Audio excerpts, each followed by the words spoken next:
Hey everyone, and welcome to this Masterclass Explainer. I'm your host, and today, well, we're putting our hard hats on. As a 20-year veteran in ultra-pure water operations, or UPW, let me tell you, I have seen my fair share of plant floor nightmares. But today, we're diving deep into one of the absolute toughest challenges you can face in this entire industry, diagnosing and resolving CEDI biofilm contamination. This explainer is designed to give you the exact, methodical steps you need to take back control of your system. So grab your notebooks, get comfortable, and let's get to work. Here is the syllabus for our diagnostic journey today. We're going to cover 1. The CEDI technology core. 2. Diagnosing biofilm symptoms. 3. Potential causes of biofilm. 4. Investigating the root cause. 5. Step-by-step eradication. And we'll wrap up with 6. Key takeaways. All right, kicking things off with Section 1, the CEDI technology core. We really have to understand the system first. Now, before we can fix a broken system, we've got to understand the environment we're actually working in, specifically how continuous electrode ionization achieves that absolutely critical greater than 15 megaohm cm resistivity in our water purification process. Let's trace the UPW process flow journey. We start with raw water, we push it through a multimedia filter, then a cartridge filter, and right into the reverse osmosis, or RO, system. And boom, right there downstream of the RO sits our CED module. This is followed by UV treatment to finally get us to our ultra-pure product water. Tracing this flow step by step is vital. Why? Because knowing exactly where the CED unit sits sets the stage for understanding exactly where biological contamination can slip in and just wreak havoc. And this is the actual hardware we're talking about, the IonPure LX HICSD module. Listen, when we talk about biofouling, we aren't just talking about a dirty, clogged pipe.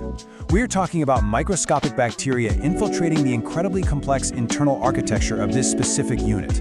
It's the dilute, the concentrate, and the electrode chambers inside this very module that we absolutely must protect from bacterial growth. Let me tell you, once a biofilm drops anchor inside those chambers, it is incredibly stubborn to get out.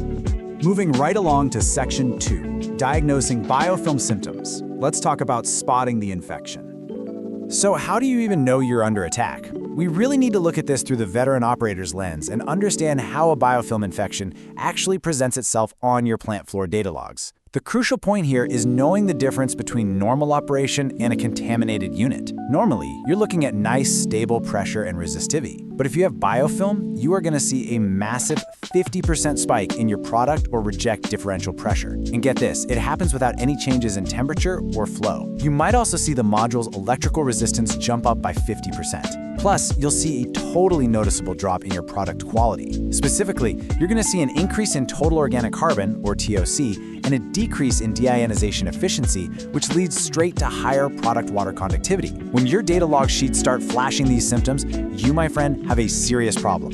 Which brings us to Section 3, potential causes of biofilm. Seriously, where does this stuff even come from? We need to explore a pretty interesting hypothesis here. Since CDI uses an electrical current that naturally creates a bacteriostatic environment, how on earth did bacteria manage to colonize it in the first place? Well, field experience points to a few primary culprits, and the root cause almost always lies upstream. It could be incomplete pre-sanitization, or it's very often high bacterial counts in the RO feed water that simply overwhelm the poor module. But very frequently, it's physical dead legs in the piping, where water just sits, stagnates, and breeds bacteria like crazy. It could also be an unclean RO storage tank. Bottom line, if the water feeding the CDI isn't pristinely controlled for biology, the CDI is eventually going to foul. All right, Section 4, investigating the root cause. It's time for a methodical approach. Now, we don't just jump to conclusions and panic. We use a highly methodical diagnostic funnel approach. This allows us to systematically rule out simple mechanical issues before we hit the big red button and declare a biological incident. I absolutely love asking this practical question because it perfectly mimics the veteran operator's thought process. Is it really biofouling, or is it just a closed valve? You would be amazed, honestly amazed, how often it's just the latter. Always, always check the basics first. Before you start mixing heavy chemicals, walk the line. Ensure the CEDI control valves aren't just closed too far. Okay, so what if the valves are fine? Then we look at the official troubleshooting flowcharts. Notice how these steps logically trace unresolved flow drops. Think about it.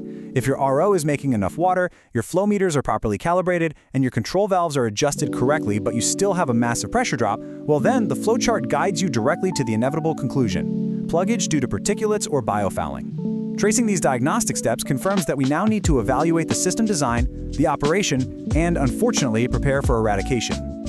Now for the heavy lifting. Section 5, Step-by-Step Biofilm Eradication. Let's get to the resolution. This is where we introduce the heavy-duty procedures required to actually cure the system. Because let me tell you, biofilm is notoriously difficult to remove. Standard clean-in-place, or CIP methods, they simply will not work here. But I want to pause for a second and issue a very crucial safety warning. The multi-agent cleaning procedure we're about to discuss uses hazardous chemicals, things like sodium hydroxide and sodium percarbonate. You absolutely must avoid contact with these chemicals. This aggressive protocol is strictly for heavily biofouled modules. You do not use this method for your routine sanitizing. So here's the specific 7-step sequence. I'm going to read through this deliberately so we get it right. Step 1, a sodium chloride, or basically a brine flush. Step 2, a water flush. Step 3, a 2% caustic treatment. Step 4, another water flush. Step 5, a percarbonate treatment. Step 6, a final sodium chloride flush. And finally, Step 7, a final water flush. By carefully alternating these chemicals, the brine, the caustic, and the percarbonate, you are aggressively stripping away those incredibly stubborn, sticky biological layers from the resin and spacers inside the module. Now, aside from chemicals, hot water sanitization is another highly effective tool in our arsenal. But to eradicate the bacteria entirely using this method, your target water temperature has to be exact. It must reach exactly 185 degrees Fahrenheit, plus or minus 9 degrees. That is 85 degrees Celsius, plus or minus 5 degrees. Precision here is absolutely key to making this work. Breaking down the mechanical preparation for this hot water sanitization, the steps have to be precise. First, fill your tank with RO permeate or CDE product water. Second, open the cleaning pump suction valve and bypass valve completely. Third, turn on the pump and carefully adjust the bypass to ensure you maintain the system feed pressure strictly below 30 psig. Finally, turn on the heater to reach that 185-degree target. And you know what is brilliantly convenient about the LX High module? It doesn't even require a gradual heat up or cool down period. It can totally handle the shock. Almost at the finish line now. Section 6, Key Takeaways and Prevention, because we never want to do this again. Look, eradication is incredibly expensive and insanely time-consuming. We want to ensure this massive headache never returns to your plant floor. I really want you to remember this direct quote right from the operations manual. Through the use of electrical current to drive ions, the CDI module establishes a bacteriostatic environment that does not promote bacterial growth.